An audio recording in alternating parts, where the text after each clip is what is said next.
Bueno, fíjese que la violencia sigue escalando de nivel en el estado de Guerrero y empiezan las medidas más desesperadas que se puedan imaginar. Al menos 20 niños, se hizo, además no casualmente, se difundió, que tienen entre 11 y 15 años, los ve usted ahí, tomaron las armas en el municipio de José Joaquín de Herrera, en la región centro. Es muy probable que se no hayan hecho esto ni nos hayamos enterado de lo que pasa en la comunidad. Son armados por los más grandes que se van a integrar, son los más grandes incluso de los niños en la zona, se van a integrar a la búsqueda de 4 integrantes de una familia que fue secuestrada el 19 de enero. Cabe señalar que a los menores se les capacitó para el uso de armas como rifles, calibre 22, escopetas y pistola. Pero no es la única ocasión. En 2019 se integraron 19 niños. Mismo caso en 2020 y 2022. Es un fenómeno que no es nuevo, pero no por eso nos coloca en una situación tan particularmente adversa y terrible, diría yo.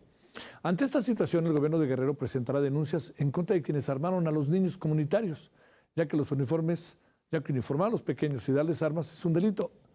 No dudo que sea ese el sentido que deba de verse también las cosas, pero ¿por qué no mejor detienen a los que secuestraron a la familia el 19 de enero? ¿No? ¿Se preocupan por eso en lugar de preocuparse por lo otro o qué? Las dos cosas son de preocupación, pero un discurso de esta naturaleza pareciera que también no le resuelve a la comunidad lo que pasa, ¿no? En lo más mínimo, al contrario, lo va a meter en otro lío. Muchas cosas no pasarían si las cosas fueran en este sentido diferente en una comunidad como la referida. En Taxco van 5 días de paro de transportistas. El temor persiste, pobladores decidieron manifestarse de forma simbólica al encender luces en sus casas para expresar su preocupación y exigir paz en el municipio, que por cierto es un pueblo bellísimo, bellísimo pueblo mágico. Se ha de imaginar que ¿por qué lo hacen en su casa? Porque nadie quiere salir a la calle. En este contexto asesinaron a Marcelo Ruiz Esteban. Él fue alcalde en el municipio de Atlixtac y a su esposa llamada Guadalupe Guzmán, ex candidata a diputada local en el distrito 25. Fueron agredidos sobre la carretera Chilapa de Álvarez Tlapa de Comonfort, esto en el estado, seguimos en el estado de Guerrero. El Comité Ejecutivo Estatal del PRD solicitó una investigación a profundidad para esclarecer el caso y ver si este caso está vinculado con el proceso electoral 2024, ya que el personaje asesinado había manifestado su deseo de continuar en la política y meterse a cargos públicos. Bueno, para hablar de esto de los niños que son armados como policías comunitarios, le damos la bienvenida a Manuel Balcázar, especialista en inteligencia, seguridad nacional y director de MB Consultores. Manuel, te saludamos con mucho gusto. ¿Cómo has estado? Muy buenas noches. Buenas noches, Javier. Mucho gusto de verte a ti y a tu auditorio. Pues he estado bien y consternado con estas noticias sí, como la que hoy nos toca comentar. A ver, sé que no es nuevo el fenómeno, ¿no? Ya sabemos qué ha pasado, pero la autoridad responde, vamos a detener a quienes los armaron. Yo supongo que la comunidad estableció una medida extrema, no la estoy justificando, extrema. Y no es la primera vez que pasa. Reflexionemos, Manuel, sobre eso si no tienes inconveniente. Sí, claro, Javier, con mucho gusto. Pues déjame decirte que la primera reflexión que me surge es inevitable pensar en esta película Voces Inocentes, sí, que habla justamente de eso, ¿no? De menores en la guerrilla salvadoreña incorporados a tomar las armas, ya sea para forzosamente ser obligados a participar con el ejército o con la guerrilla, y parece algo hasta paradigmático o contradictorio que esta película es dirigida por Luis Mandoki, quien también dirigió diversos documentales alusivos al señor López, como le llamó en su momento, ¿no? Entonces dices, bueno, ¿qué está pasando? O sea, ¿qué ocurre para que los niños no solo sean entrenados en el uso de armas, sino tengan una motivación para decir, yo quiero usar las armas porque mi comunidad está en riesgo, sí, porque mi familia está trastocada, porque mi paz ha sido robada y porque la autoridad no me está atendiendo? Entonces, eso creo que es muy grave, muy relevante por un lado, y por el otro, que no es un grupo de civiles que espontáneamente se organizó, o sea, se fusionan y están vinculados con la CRAC-PF, la Coordinadora Regional de Autodefensas Comunitarias Pueblos Fundadores, que es una figura importante en Guerrero, Y recordemos también que las autodefensas en Guerrero tienen una ley específica, si no mal recuerdo es la 701, que les reconoce una personalidad jurídica para defender su territorio.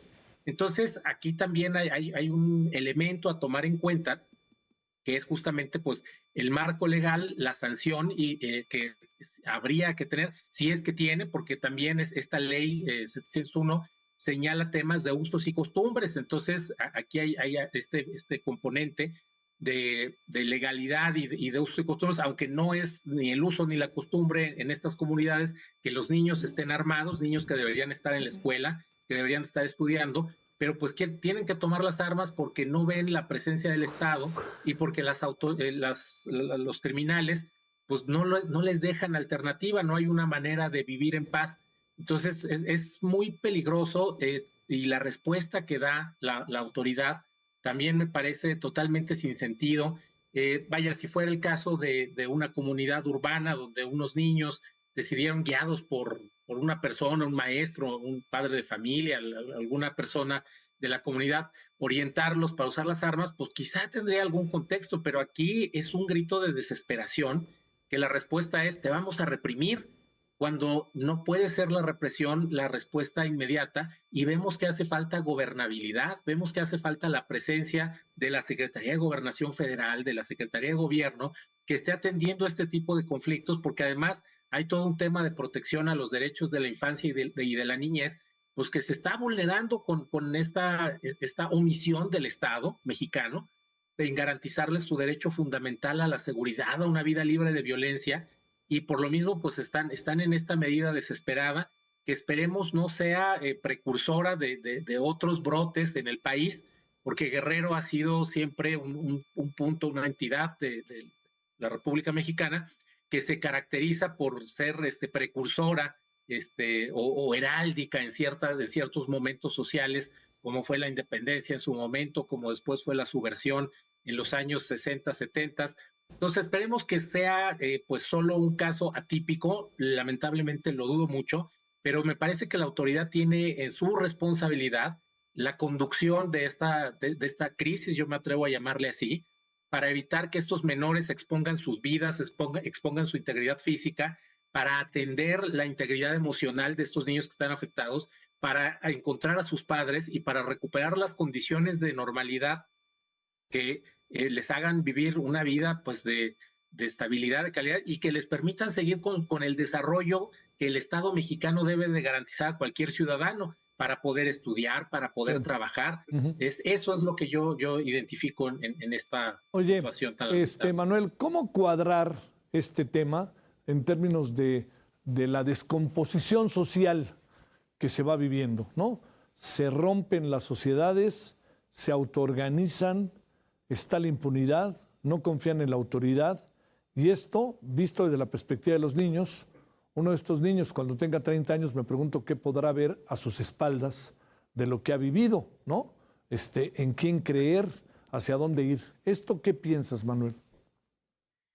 Bueno, creo que sí es muy importante considerar el mediano y el largo plazo para ver los efectos y las implicaciones colaterales, porque estamos creando menores en un contexto de violencia, no solo en su nivel inmediato, sino también en una cultura de la violencia donde tú escuchas ciertos intérpretes que son los número unos en las listas de reproducciones y que hacen alusión a la violencia criminal, a la actividad del narcotráfico. Y si además desde menores pues empezaron a usar las armas, pues creo que el futuro no es muy alentador. Retomando lo que te decía de Voces Inocentes y los niños salvadoreños que fueron obligados a participar en un conflicto armado, pues ese fue el antecedente de las pandillas centroamericanas Mara Salvatrucha. Sí. Muchos de ellos migran ya en una cultura de la violencia desde la infancia hacia los Estados Unidos, y cuando son deportados tras el fin de la guerra civil, pues lo que tienen ya como base fundamental en su tierna edad es la violencia,